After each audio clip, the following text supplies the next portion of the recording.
Hello, John Robertson, your volunteer librarian for Oscar, back again with another video on the 2020 BC antenatal record.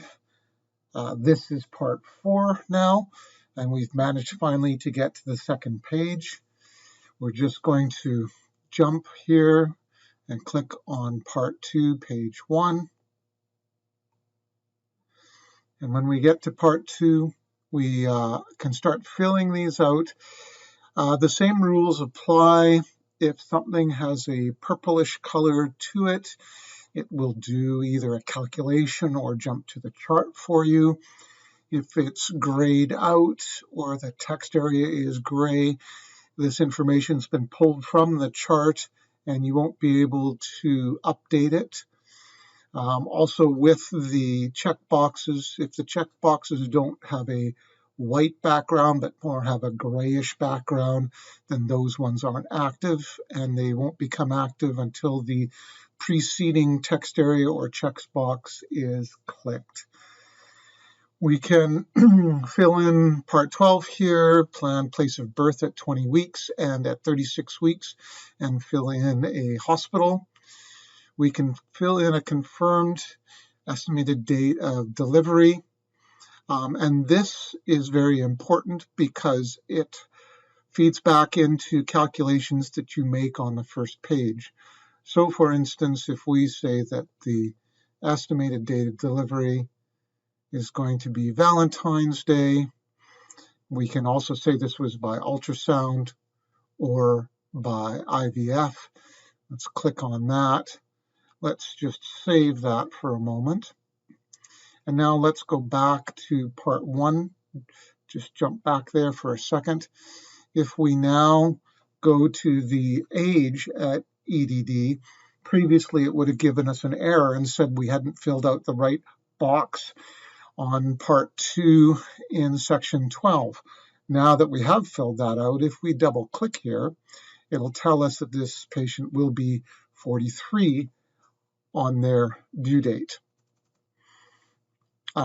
As well, if you get to the second page and can't remember what their due date was that you calculated on the first page, we can go back here to what the dating ultrasound was and what their estimated date of delivery was based on the dating ultrasound.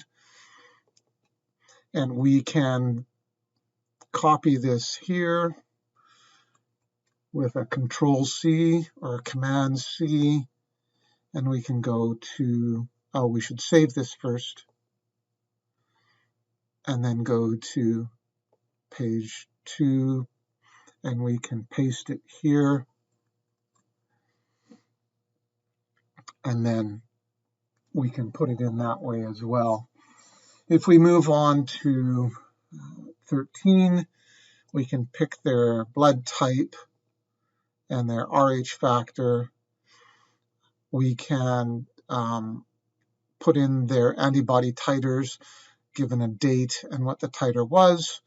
We can fill in when they were given RhoGAM and what their hemoglobin was in the first trimester and in the third trimester. We can also fill out all the rest of their lab work and results through here. And if we have other tests that we did, we can fill those out as well.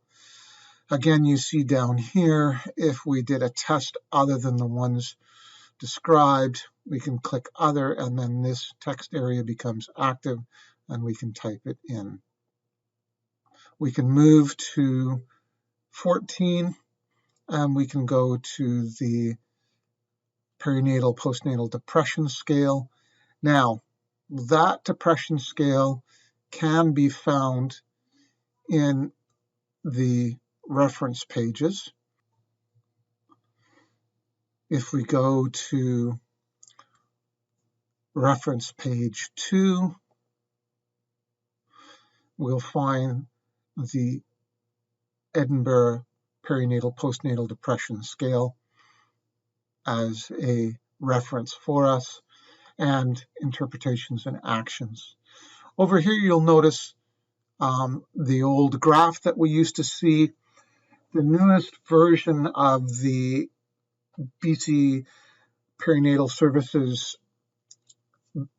antenatal record actually does not have this graph printed right into the record, but it is still here available if you want to do your own check to see where they graph in terms of their weeks gestational age and their symphysis fundal height. Going back to part 2, page 1, we can move from their Edinburgh Perinatal Postnatal Depression Scale over here to 15 and put any other ultrasounds that they have in. We can put a date in, and because we have a fixed estimated date of delivery, any date we put in here for an ultrasound, we can put in the gestational age with a double click, and then of course any comments that you wish to make. Then we can put in the usual pregnancy type, estimated whether they're eligible for a vaginal birth after cesarean section, and the other lifestyle, substance use issues, and so on. In section 17 here, you can put any date that you did an exam on, and any date you did it. Again, if you double click here, that will tell you what gestational age they were on this date based on your confirmed date of delivery. You can fill in their blood pressure, urine dip. You can, in this spot, put a weight in pounds and double click, and you will get kilos. You can put fundus, fetal heart rate, fetal movement, and other comments. And if you need to do additional visits, once you've got to the bottom of this page, you can go to part 2, page 2, and fill more out. There are sign-offs here where the individuals filling in the form can put their name. Obviously, this is electronic and you cannot sign this, and then you can put their designation in here. That completes the part 2. Page 2 of part 2 looks very much similar to page 1 and allows you many more spots to fill in further visits.